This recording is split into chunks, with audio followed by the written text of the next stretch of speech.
Hello everyone, welcome to my channel CTET and KVS classes. Myself Mausami. तो आप सब कैसे हो? आई होप आप सब बहुत बढ़िया होंगे और आपकी तैयारी भी बहुत अच्छे से चल रही होगी।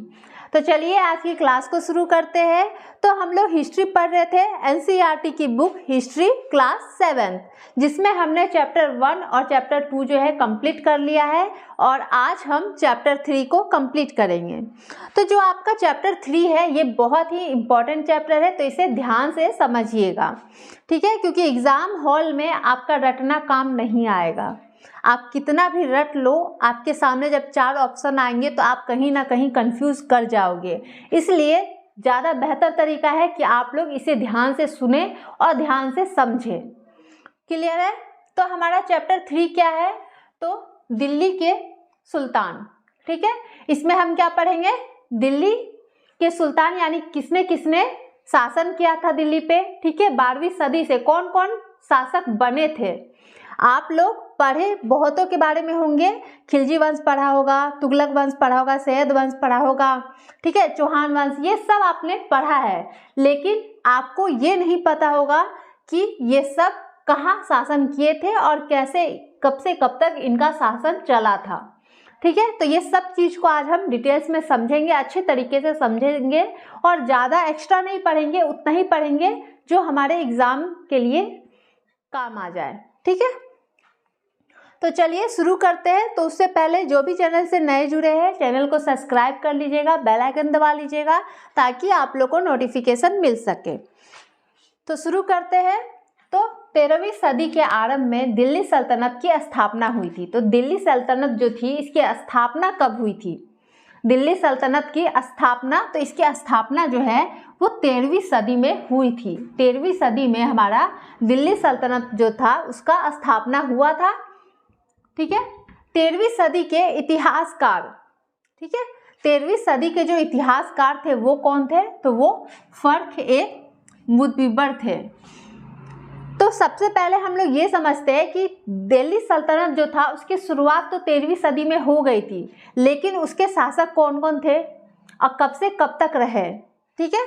तो सबसे पहले दिल्ली पे जो शासन किए थे वो कौन थे? वो तोमर थे, ठीक है? तोमर ने सबसे पहले किसी ने अगर शासन किया था तो वो तोमर ने किया था और ये आरंभिक 12वीं शताब्दी में इन्होंने किया था। तो दिल्ली के सबसे पहले जो शासन किया था दिल्ली पे वो आपके तोमर थे। अब तोमर तो थे, ठीक है, तोमर तो थे, लेकिन इसके प्रमुख शासक कौन थे? अब तोमर तो शासन किए थे दिल्ली पे सबसे पहले, लेकिन इसके प्रमुख जो शासक थे वो कौन थे? तो वो अनंग पाल थे, जिन्होंने 1130 से 1145 तक दिल्ली पे शासन किया था, ठीक है? तो सबसे पहले शासन तोमरों ने किया था। उसके बाद आया था चौहान, ठीक है? अब तोमर का समय खत्म हो गया, इन्होंने 1130 से 1145 तक इनका शासन हुआ, इनका शासन अब खत्म हो गया। अब आए चौहान, ठीक है? अब इन्होंने शासन किया दिल्ली पे। तो ये इसमें कौन कौन महान शासक बने थे? चौहान वंश में कौन कौन शासक आए जो महान थे? तो इसमें पृथ्वीराज चौहान आए, ठीक है, जो बहुत महान शासक थे।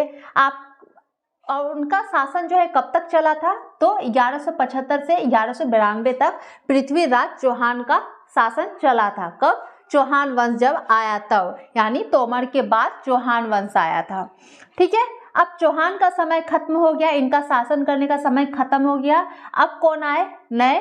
तो प्रारंभिक तुर्की शासक आए, ठीक है? अब चौहान के बाद प्रारंभिक तुर्की शासक जो थे उनका शासन दिल्ली पे शुरू हुआ। तो अब इन्होंने कब से कब तक शासन किया? तो इन्होंने 1206 से 1290 तक इनका शासन रहा था, किनका? तुर्की शासक का। अब तुर्की शासक के प्रमुख शासक कौन कौन थे? अब तुर्की शासक के प्रमुख शासक कौन कौन थे? तो कुतुबुद्दीन ऐबक, इल्तुतमिश, रजिया जो कि इल्तुतमिश की बेटी थी, और गयासुद्दीन बलबन, ये सब जो थे ये सब तुर्की शासक थे, ठीक है, जिन्होंने दिल्ली पे शासन किया था। सबसे पहले तोमरों ने किया था, उसके बाद जो शासन आया वो चौहानों का आया, यानी चौहान ने शासन किया, जिसमें पृथ्वीराज चौहान जो थे वो प्रमुख थे, ठीक है? उसके बाद आया हमारा तुर्की शासक, जिसमें कुतुबुद्दीन ऐबक आपके है, इल्तुतमिश है, रजिया है जो इल्तुतमिश की बेटी थी, गयासुद्दीन बलबन है, इन लोगों ने शासन किया था। फिर उसके बाद अब इनके शासन का समय जो है वो समाप्त हो गया, यानी कि तुर्की शासक का जो शासन का समय था वो समाप्त हुआ। अब इसके बाद कौन आया? तो इसके बाद खिलजी वंश आया। इसके बाद खिलजी वंश आया जो दिल्ली पे शासन किया। अब इन्होंने कब से कब तक शासन किया था खिलजी वंश? तो इन्होंने 1290 से 1320 तक, इनका शासन कब से कब तक था? 1290 से 1320, ठीक है। खिलजी वंश का शासन 1290 से 1320 तक था। अब इसके प्रमुख शासक कौन थे खिलजी वंश के? तो जलालुद्दीन खिलजी, ठीक है, जलालुद्दीन खिलजी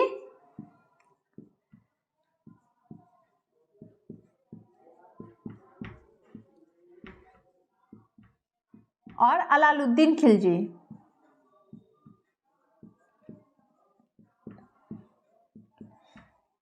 ये दोनों जो थे खिलजी वंश के प्रमुख शासक थे, ठीक है, जिनका शासन 1290 से 1320 तक चला था, खिलजी वंश का शासन। क्लियर है? अब खिलजी वंश का शासन जो है समाप्त हो गया। अब किनका आया? अब समय आया हमारे तुगलक वंश का, ठीक है। अब खिलजी वंश समाप्त हो गया, अब हमारा जो समय आया वो तुगलक वंश का आया, जिनका शासन कब से कब तक चला था? 1320 से 1400, 1320 से 1414, ठीक है। अब इस टाइम में आया आपका तुगलक वंश। अब तुगलक वंश जो था इसके प्रमुख शासक कौन थे? तो गयासुद्दीन तुगलक, मोहम्मद तुगलक, फिरोज शाह तुगलक, ठीक है। ये तीनों जो थे ये तुगलक वंश के प्रमुख शासक थे, ठीक है। नाम याद रहेगा, गयासुद्दीन तुगलक थे, ठीक है। नाम देखिए सबके नाम में तुगलक लगा हुआ है, तो ये तुगलक वंश था, ठीक है। गयासुद्दीन तुगलक, मोहम्मद तुगलक, फिरोज शाह तुगलक, ये लोग तुगलक वंश के प्रमुख शासक थे, ठीक है। अब क्या हुआ? अब तुगलक वंश का भी समय समाप्त हो गया। अब किसका समय आया? अब तुगलक के बाद किसका समय आया? तो अब आया है सैयद वंश का, ठीक है। सैयद वंश का अब समय आया है दिल्ली पे शासन करने का। अब इनका समय कब से कब तक का था? तो 1414 से सैयद वंश 1414 से 1415, 1451, ठीक है। ये सैयद वंश का समय था जब इन्होंने दिल्ली पे शासन किया, ठीक है। अब इसके जो प्रमुख शासक थे वो कौन थे? कौन थे? तो खिलजी खां थे, खिलजी खां थे, ठीक है, ठीक है। किसके प्रमुख शासक थे? तो सैयद वंश के प्रमुख शासक हुए थे खिलजी खां। क्लियर? अब उसके बाद कौन सा वंश आया? अब सैयद वंश का जो समय है वो खत्म हो गया। अब दिल्ली पे शासन किसने किया? सबसे अंतिम वो थे लोधी वंश, ठीक है। लोधी वंश का शासक हुआ सबसे अंतिम में लोधी वंश, ठीक है। अब जो इसके शासक थे इनका समय कब से कब तक था? तो 1451 से लेके 1526, ठीक है। ये लोधी वंश के शासन का समय था। अब इसके प्रमुख शासक जो थे वो कौन थे? तो वो बहलोल लोधी थे, बहलोल लोधी, ठीक है।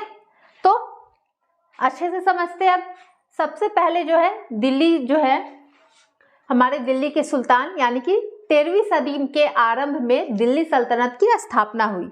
दिल्ली सल्तनत की स्थापना कब हुई थी? तो 13वीं सदी के आरंभ में, यानी 13वीं सदी की शुरुआत में दिल्ली सल्तनत की स्थापना हो चुकी थी। तो सबसे पहले जो शासक थे, यानी सबसे पहले शासन दिल्ली सल्तनत पे किसने किया था? तो वो थे आपके तोमर थे, ठीक है। सबसे पहले दिल्ली सल्तनत पे शासन तोमरों ने किया था, ठीक है। और उसके प्रमुख शासक थे आपके अनंगपाल थे। अब फिर तोमर का समय खत्म हो गया। अब उसके बाद जो है चौहानों का समय आया, यानी कि चौहान ने दिल्ली सल्तनत पे अपना शासन किया। ठीक है, तो चौहानों में भी सबसे प्रमुख शासक जो थे वो कौन थे, तो वो पृथ्वीराज चौहान थे। ये किस वंश के थे, चौहानों के थे प्रमुख शासक।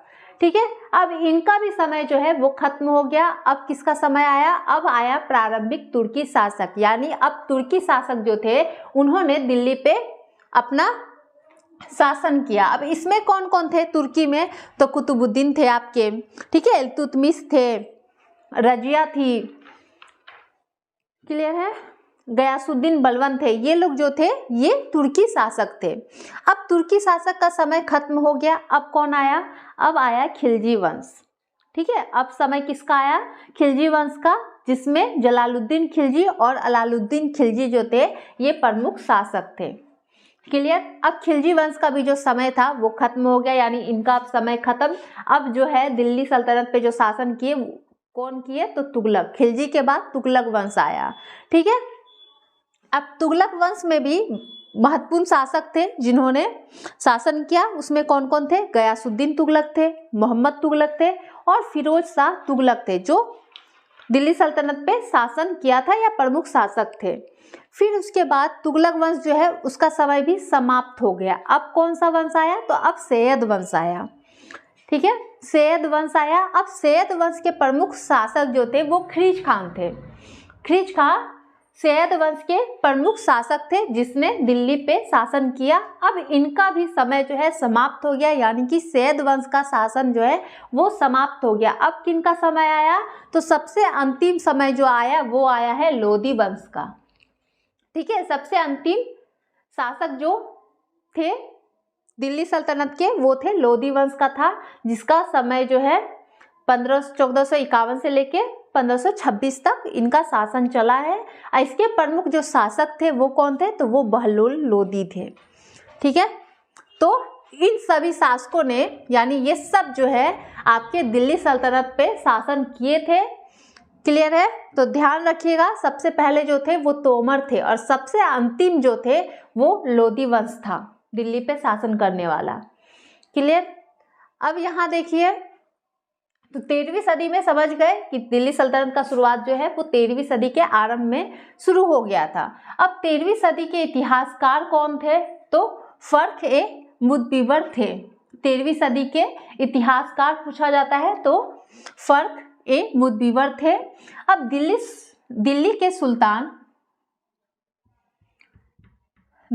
सुल्तानों के शासन काल में प्रशासन की भाषा क्या थी, यानी दिल्ली के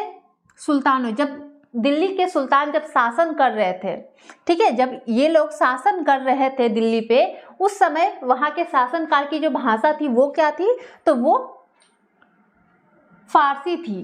ठीक है, उस समय वहां की भाषा फारसी थी।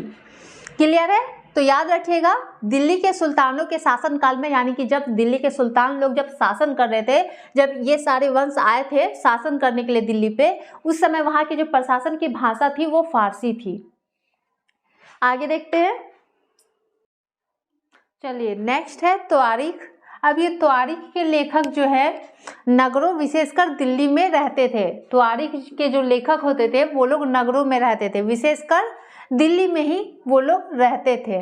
ठीक है, तो अब ये त्वारिख क्या है, त्वारिख है क्या, त्वारिख इतिहास संबंधी घटनाएं हैं। ठीक है, ये क्या है, त्वारिख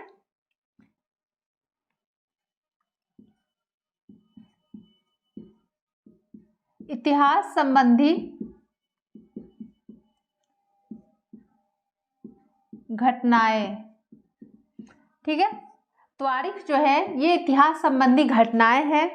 ठीक है, जो दिल्ली सल्तनत के समय सुल्तानों के बारे में लिखे जाते थे, जो दिल्ली सल्तनत के समय में क्या सुल्तानों के बारे में लिखे जाते थे। तो त्वारिख क्या है, एक इतिहास संबंधी घटनाएं है जो दिल्ली सल्तनत के समय सुल्तानों के बारे में, सुल्तानों के बारे में लिखे जाते थे। ठीक है, तो त्वारिख समझ आया। त्वारिख क्या है? एक इतिहास संबंधी घटनाएं है, यानी कि एक इतिहास की घटनाएं है। कौन सी घटनाएं? जो दिल्ली सल्तनत के जो राजा होते थे, जो सुल्तान होते थे, उनके बारे में लिखी जाती थी, वही होती थी त्वारिख। ठीक है, अब ये जो लिखी जाती थी ये फारसी भाषा में लिखी जाती थी, ये फारसी भाषा में लिखी जाती थी। ठीक है, तो त्वारिख क्या है? एक इतिहास संबंधी घटनाएं है, यानी कि एक इतिहास की घटनाएं है जिसमें सुल्तानों के बारे में, जो दिल्ली सल्तनत के समय जो सुल्तान हुआ करते थे उनके बारे में लिखे जाते थे। ठीक है, और वो जो लिखा जाता था वो फारसी में लिखा जाता था। तो त्वारिख के लेखक नगरों में रहते थे।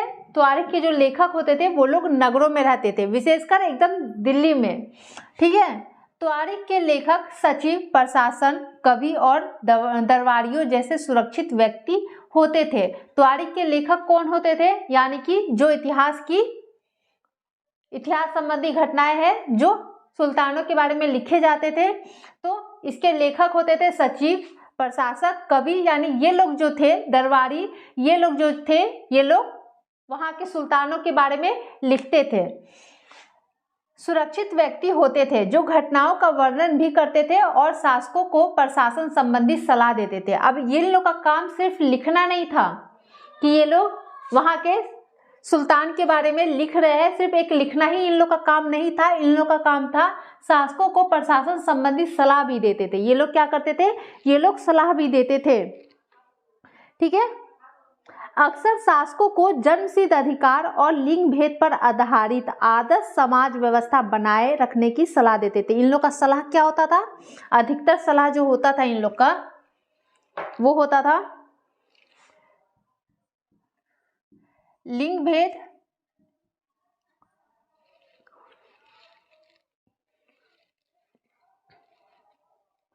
और जन्मसिद्ध अधिकार।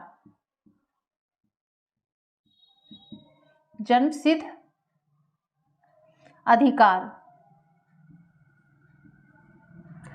ये लोग लिंग भेद या जन्मसिद्ध अधिकार पर आधारित आदर्श समाज व्यवस्था बनाए रखने की सलाह देते थे। ठीक है, आदर्श समाज व्यवस्था। क्लियर है? तो त्वारिख के जो लेखक होते थे वो तो सचिव होते थे, प्रशासक होते थे, कवि होते थे, दरबारी होते थे, जैसे सुरक्षित व्यक्ति हुआ करते थे। जो लोग दिल्ली के शासक जो होते थे, यानी कि जो सुल्तान होते थे, उनके बारे में लिखते थे, जो घटनाओं का वर्णन भी करते थे, मतलब राजाओं की जो भी घटनाएं हैं उन सभी का वर्णन भी करते थे। और सिर्फ इनका काम वर्णन करना ही नहीं था राजाओं के बारे में, सुल्तानों के बारे में, इनका काम था कि प्रशासन संबंधी सलाह भी देना। यानी ये लोग राजा को सलाह भी देते थे क्या करना चाहिए, क्या नहीं करना चाहिए। ठीक है, तो उसमें जो सलाह उनकी थी वो थी जन्मसिद्ध अधिकार एक था और एक लिंग भेद था। ये दोनों जो सलाह है वो लोग दिया करते थे। ठीक है, जो आदर्श समाज व्यवस्था बनाए रखने की सलाह देते थे वो लोग, लिंग भेद हो, जन्मसिद्ध अधिकार, ये सब एक आदर्श समाज व्यवस्था बना के रखने की बात करते थे। यानी कि उन लोग का मानना था कि लिंग भेद यानी कि अंतर होना चाहिए स्त्री और पुरुष में। ठीक है, पुरुष का जो ओहदा है वो ऊंचा होता है, स्त्री का नहीं। जो शासन है, जो राजा बनेगा वो सिर्फ और सिर्फ पुरुष बनेगा, स्त्रियां नहीं बन सकती है। ठीक है, जन्मसिद्ध अधिकार यानी कि उन लोग का मानना था कि जो पुरुष होते हैं ये उनका जन्मसिद्ध अधिकार होता है कि वो राजा बनेंगे, यानी उसके बाद पुरुष ही राजा बन सकते हैं। ये उनका जन्मसिद्ध अधिकार है, वो जन्मे ही इसलिए है कि वो राजा बनेंगे। स्त्री जो है वो राजा नहीं बन सकती, वो राज्य नहीं कर सकती है। ठीक है, ये उनका मानना था और यही सारी सलाह जो है वो लोग क्या करते थे, वहाँ के सुल्तानों को दिया करते थे। ठीक है, नेक्स्ट है त्वारिख के लेखक अपने इतिहास किनके लिए लिखते थे? तो सुल्तानों के लिए, उनसे ढेर सारे इनाम पाने की आशा में लिखते थे। अब त्वारिख के जो लेखक होते थे, जो सचिव, प्रशासक, कवि, दरबारी, ये सब जो थे, ये लोग लिखते थे। त्वारिख जो लिखते थे यानी इतिहास उनके बारे में जो लिखते थे, वो क्यों लिखते थे? तो वो सुल्तानों से ढेर सारे इनाम पाने की उम्मीद में, एक इच्छा, एक लालसा के चक्कर में वो लोग ये सब लिखते थे। क्लियर है यहाँ तक? नेक्स्ट देखते हैं। नेक्स्ट देखते हैं, सन 1236 में इल्तुतमिश की बेटी रजिया सिंहासन पर बैठी। रजिया सिंहासन पर कब बैठी थी? तो 1236 में रजिया सिंहासन पे बैठी, ठीक है। और सन 1240 में उसे सिंहासन से हटा भी दिया गया, यानी 1236 में वो सिंहासन पे बैठी और 1240 में उसे सिंहासन से हटा दिया गया। क्यों हटाया गया? तो सबसे बड़ा जो कारण उसका था कि वो एक स्त्री थी, ठीक है। क्योंकि उस समय क्या हो रहा था, इन लोग को बताया भी जाता था कि जन्मजात जो होता है, राजा का एक जन्मजात अधिकार होता है, तब पर लिंग में अंतर, ये सब भी उस समय चलती थी। यानी स्त्री का ओहदा राजा का नहीं था, स्त्री शासन नहीं कर सकती थी, पुरुष कर सकते थे, ठीक है। ये उसका जन्मजात अधिकार होता था। तो इल्तुतमिश की बेटी जो है वो तो सिंहासन पे बैठ गई, लेकिन अपनी काबिलियत पे बैठी, लेकिन उसे ज़्यादा समय तक सिंहासन पे रहने नहीं दिया गया क्योंकि वो एक स्त्री थी। तो 1236 में याद रखिएगा, इल्तुतमिश की बेटी जो रजिया थी वो सिंहासन पे बैठी और 1240 में उसे सिंहासन से हटा दिया गया। रजिया ने अपने अभिलेखों और सिक्कों पर अंकित करवाया कि वह सुल्तान इल्तुतमिश की बेटी है। अब रजिया ने क्या किया था, तो उसके जो अभिलेख थे, जो सिक्के थे, उस पर अंकित करवा दिया, यानी उस पर एक लिखवा दिया कि वो इल्तुतमिश की बेटी है, ठीक है, जिसने शासन किया है इतने समय तक, ठीक है। वो ये बताना चाहती थी कि वो एक बेटी है, एक स्त्री है जो शासन कर सकती है, उसमें अगर काबिलियत है तो वो कर सकती है, ठीक है। तो उसने अभिलेख और सिक्के पे ही अपने अंकित करवा दिया कि वो जो है इल्तुतमिश की बेटी थी। नेक्स्ट है, मिन्हाज-ए-सिराज ने यह स्वीकार किया कि रजिया अपने सभी भाइयों से अधिक योग्य है। अब मिन्हाज-ए-सिराज जो है एक इतिहासकार थे, ठीक है, एक इतिहासकार थे जिन्होंने ये स्वीकार कर लिया कि रजिया जो है वो अपने भाइयों से अधिक योग्य है, सक्षम भी थी, लेकिन फिर भी वह रानी को शासक के रूप में मान्यता नहीं दे पा रहे थे। लेकिन फिर भी क्या हो रहा था, वह एक रानी को शासक के रूप में मान्यता नहीं दे पा रहे थे। वो ये नहीं सोच रहे थे कि एक रानी जो है वो शासक बन सकती है, ठीक है, इसके आधार पे वो मान्यता नहीं दे पा रहे थे। ये तो मिन्हाज-ए-सिराज को पता था कि रजिया जो है वो अपने भाइयों से ज़्यादा काबिल है, ठीक है, ज़्यादा योग्य है, ज़्यादा सक्षम है, लेकिन फिर भी वह एक रानी को शासक के रूप में मान्यता नहीं दे पा रहे थे। वो ये नहीं कर पा रहे थे कि एक रानी है तो वो शासक बने, वो शासन करे, उसके तौर पे वो मान्यता नहीं दे पा रहे थे। क्लियर है? तो क्वेश्चन अगर पूछा जाता है, किस इतिहासकार ने यह स्वीकार किया कि रजिया अपने सभी भाइयों से अधिक योग्य है, सक्षम है, लेकिन फिर भी वह रानी जो है के रूप में से स्वीकार नहीं किया? तो मिन्हाज-ए-सिराज ने। क्लियर है? मिन्हाज-ए-सिराज जो है एक इतिहासकार थे जिन्होंने यह स्वीकार नहीं कर पाए कि रजिया जो है एक रानी को शासक के रूप में वो मान्यता नहीं दे पा रहे थे, लेकिन उन्होंने ये बात कहा था। किसने कहा था कि रजिया जो है ज़्यादा काबिल है, अपने भाइयों से ज़्यादा योग्य है? तो मिन्हाज-ए-सिराज ने कहा था। उन्होंने गद्दी पे कब बैठा? इल्तुतमिश की बेटी रजिया गद्दी पे कब बैठी? 1236 में। और गद्दी से कब उसे उतारा गया सिंहासन से? 1240 में। रजिया अपने अभिलेख और सिक्कों पर यह अंकित करवाया था कि वो इल्तुतमिश की बेटी है। क्लियर है रजिया के बारे में? नेक्स्ट देखते हैं रुद्रमा देवी। अब 1262 से 1289 आधुनिक आंध्र प्रदेश में वारगल क्षेत्र में काकतीय वंश की रानी थी। रुद्रमा देवी कहाँ की रानी थी? तो आंध्र प्रदेश के वारगल क्षेत्र के काकतीय वंश की रानी थी। अब रुद्रमा देवी ने अपने अभिलेखों पर क्या किया था? अपने अभिलेखों में अपना नाम पुरुषों जैसा लिखवाकर अपने पुरुष होने का भ्रम पैदा किया था। अपने पुरुष होने का भ्रम किसने पैदा किया था? तो रुद्रमा देवी ने। रुद्रमा देवी जो है वो कहाँ की रहने वाली थी, यानी कि कहाँ की वो रानी थी? तो आधुनिक आंध्र प्रदेश के बारगल क्षेत्र के काकतीय वंश की वो रानी थी। इन्होंने क्या किया था? इन्होंने अपने अभिलेखों में अपना नाम पुरुषों जैसा लिखवाकर अपने पुरुष होने का भ्रम जो है वो पैदा किया था सभी लोगों में। इन्होंने बहुत समय तक किसी को पता नहीं चलने दिया कि ये जो है एक स्त्री है।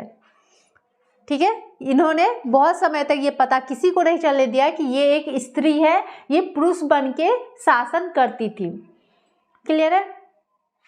तो रुद्रमा देवी, इस पे एक मूवी भी है रुद्रमा देवी की, आप लोगों ने बहुतों ने देखी भी होगी, बहुत पुरानी मूवी है, पहले देखी थी। तो उसमें दिखाया गया था कि जो रुद्रमा देवी थी वो क्या थी, मतलब उसे बचपन से ही उसे पुरुषों की तरह सिखाया गया, मतलब उसे पुरुष ही समझाया गया कि वो एक पुरुष है। ठीक है, तो वो उसे खुद भी पहले नहीं पता था कि वो एक पुरुष है। उसे धीरे धीरे पता चलने लगा कि वो जो है स्त्री है, और वो ये जानते हुए भी सभी लोगों के सामने वो पुरुष के तरह रह के वो शासन कर रही थी। ठीक है, तो उन्होंने सभी लोगों को यह भ्रम जो है भ्रम में डाल के रखा था कि वो एक पुरुष है। रुद्रमा देवी जो है कहाँ की थी? आंध्र प्रदेश के बारगल क्षेत्र की काकतीय वंश की रानी थी। ठीक है, इन्होंने क्या किया था? अभिलेखों में अपना नाम पुरुषों के जैसा लिखवाकर पुरुषों होने का भ्रम पैदा किया था। नेक्स्ट देखिए, रानी दिद्दा। अब ये क्या है? तो 908 से लेके 1003 तक ये जो थी, कश्मीर की महिला शासिका थी। ठीक है, ये कहाँ की? दिद्दा जो है ये कहाँ की शासिका थी? तो कश्मीर की शासिका थी। अब उनका नाम दीदी यानी कि बड़ी बहन से निकला था। दिद्दा जो था यानी इसका नाम जो था वो दीदी यानी बड़ी बहन से निकला था। तो अब दीदी से ही आप लोग समझ सकते हैं, ये जाहिर होता है कि प्रजा ने अपनी प्रिय रानी को यह स्नेह भरा संबोधन दिया होगा, यानी कि वहाँ के जो लोग थे वो अपनी रानी से बहुत स्नेह करते थे, बहुत प्यार करते थे। ठीक है, इसलिए उन्होंने ये दीदी वर्ड जो है उन्होंने दिया। ठीक है, तो रानी दिद्दा जो है वो कहाँ की शासिका थी? तो कश्मीर की महिला शासिका थी। उनका नाम दीदी यानी बड़ी बहन से निकला था। क्लियर है यहाँ तक? तो रजिया ने क्या किया था? अपने अभिलेखों पे ये लिखवाया था, अपने अभिलेख पे, अपने सिक्के पे उन्होंने ये लिखवाया था कि वो इल्तुतमिश की बेटी है। किसने? रजिया ने लिखवाया। और रुद्रमा देवी जो है उसने क्या भी अपने अभिलेखों पे क्या किया था? अपना नाम जो है वो पुरुषों जैसा लिखवाकर ये भ्रम पैदा कर रही थी सब में कि वो एक पुरुष है। क्लियर? अब जो रानी दिद्दा है ये कहाँ की शासिका थी? ये कश्मीर की शासिका थी। ठीक है, कश्मीर की शासिका थी, और उनका नाम जो था वो दीदी यानी बड़ी बहन कह के उसे बुलाया जाता था, यानी वहाँ के जो लोग थे उसका इनसे ज्यादा स्नेह था। क्लियर यहाँ तक? नेक्स्ट देखते हैं पांडुलिपि। पांडुलिपि को तैयार करने के 4 चरण होते हैं। तो सबसे पहले पांडुलिपि आपको पता होगा, हमने पहले भी पढ़ा है, जिसे हाथों से लिखा जाता था। ठीक है, तो ये क्या होता था? 4 चरण होते हैं तैयार करने के। कौन कौन से? कागज तैयार करना, लेखन कार्य, महत्वपूर्ण शब्द और अनुच्छेदों को ध्यान आकर्षित करने के लिए सोने को पिघलाकर उसका प्रयोग।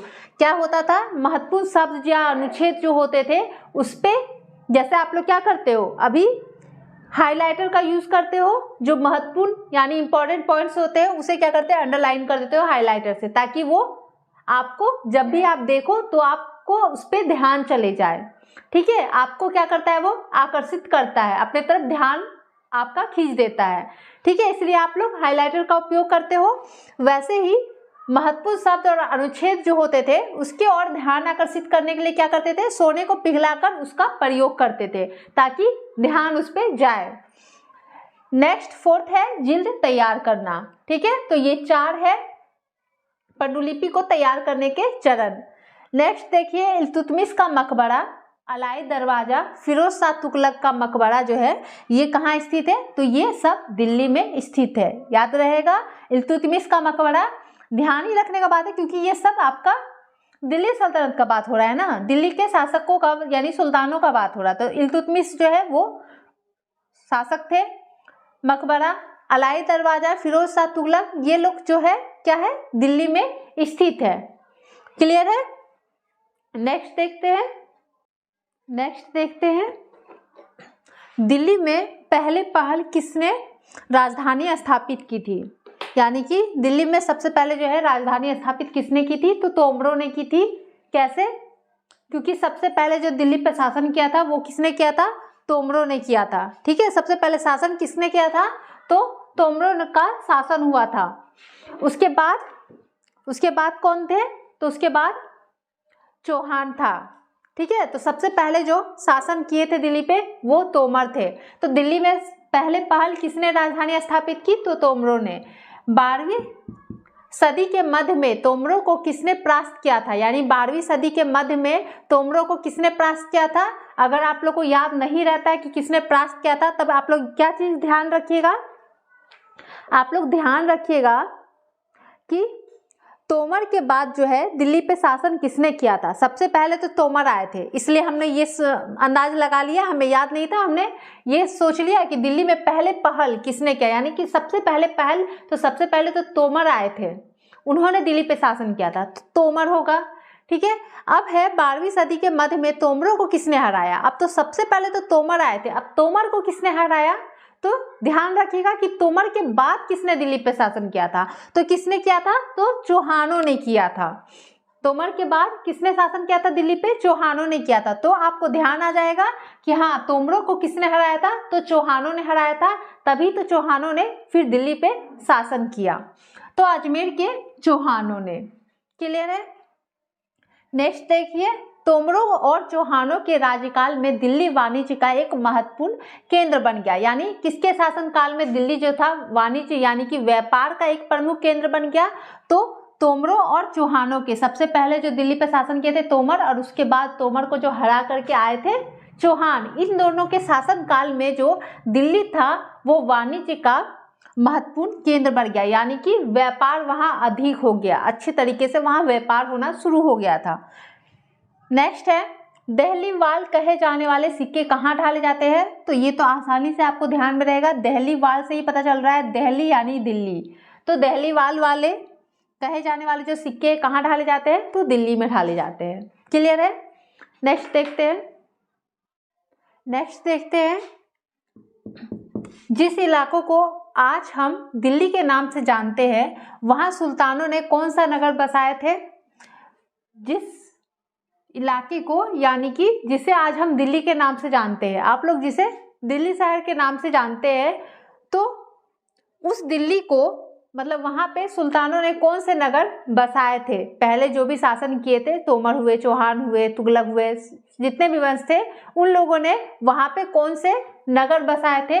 तो दिल्ली, कुहना, सिरी और जहांपना, ये 3 नगर थे जो उन्होंने दिल्ली में बसाए थे। क्लियर है?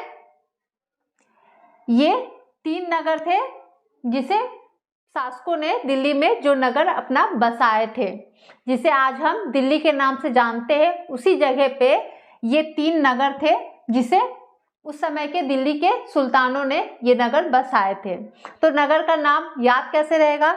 तो दिल्ली, इतना ध्यान रखिएगा कि 3 नगर बसाए थे, दिल्ली, कुहना, दिल्ली से आपको समझ आ जाएगा दिल्ली।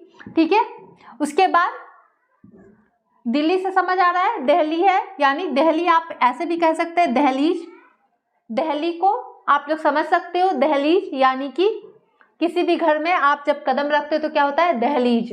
ठीक है, उसके बाद सीढ़ी, सीढ़ी को आप सीढ़ी समझ सकते हो, सीढ़ी जो आप लोग के घरों में बनी होती है सीढ़ी, वो समझ सकते हो सीढ़ी को। और जहांपना यानी आपकी यहाँ पे एक आपकी बहुत खास इंसान आपकी जो ऊपर में इंतजार कर रही है, आपकी जहांपना। ठीक है, तो याद रहेगा, कैसे याद रखेंगे हम लोग कि 3 नगर जो थे जो सुल्तानों ने दिल्ली में बसाए थे, वो 3 नगर कौन थे? दिल्ली, एक कुहला यानी कि दहलीज। सबसे पहले क्या होता है? दहलीज यानी पैर रखते हैं हम लोग घरों में। उसके बाद क्या होता है? उसके बाद सीढ़ी आती है। ठीक है, सीढ़ी आती है उसके बाद, यानी कि सीढ़ी। और उसके बाद क्या आते हैं? सीढ़ी पे चढ़ के हम लोग जाते हैं किससे मिलने? जहांपना से। किससे मिलने जा रहे हो आप लोग? जहांपना, यानी कि बहुत ही खास इंसान आपके लिए जो आपका वेट कर रहा है। ठीक है, तो याद रहेगा जहांपना। क्लियर है? नेक्स्ट देखिए, किसके शासन के दौरान दिल्ली सुल्तान का सबसे अधिक विस्तार हुआ? यानी किसके शासनकाल के दौरान दिल्ली सल्तनत का सबसे अधिक विस्तार हुआ था? तो गयासुद्दीन बलबन, अलाउद्दीन खिलजी और मोहम्मद तुगलक, ये सब लोग जो थे, गयासुद्दीन बलबन थे, अलाउद्दीन खिलजी जो थे खिलजी वंश के, मोहम्मद तुगलक जो तुगलक वंश के थे, इन सभी के शासन काल में दिल्ली में सबसे अधिक जो है विस्तार हुआ था, यानी अधिक फैला। ठीक है, अच्छा उसका विस्तार हुआ। ठीक है, इन लोग के शासन काल में। क्लियर है? तो आज इतना ही रहने देते हैं, चैप्टर थोड़ी बड़ी है, तो नेक्स्ट जितना भी है उसे कल की क्लास में करेंगे। तो कल हमें देखना है गैरिसन शहर के बारे में। कल हम लोग गैरिसन शहर के बारे में पढ़ेंगे। ठीक है, खुतबा के बारे में पढ़ेंगे। खुतबा है क्या? बेगमपुरी मस्जिद किबला जो है वो क्या है, उसके बारे में जानेंगे। कुतुब मीनार के बारे में जानेंगे। क्लियर है? तो कुछ पॉइंट जो है वो नेक्स्ट कल के क्लास में करेंगे। ठीक है, शेर शाह सूरी रह गया है हमारा, चंगोज खां रह गया है, अलाउद्दीन खिलजी रह गया है, ये सब जो है मोहम्मद तुगलक, इन सभी के बारे में नेक्स्ट क्लास में हम लोग करेंगे। ठीक है, तो आज इतना ही। वीडियो पसंद आई हो तो वीडियो को लाइक, शेयर और चैनल को सब्सक्राइब जरूर कर लीजिएगा। Thank you.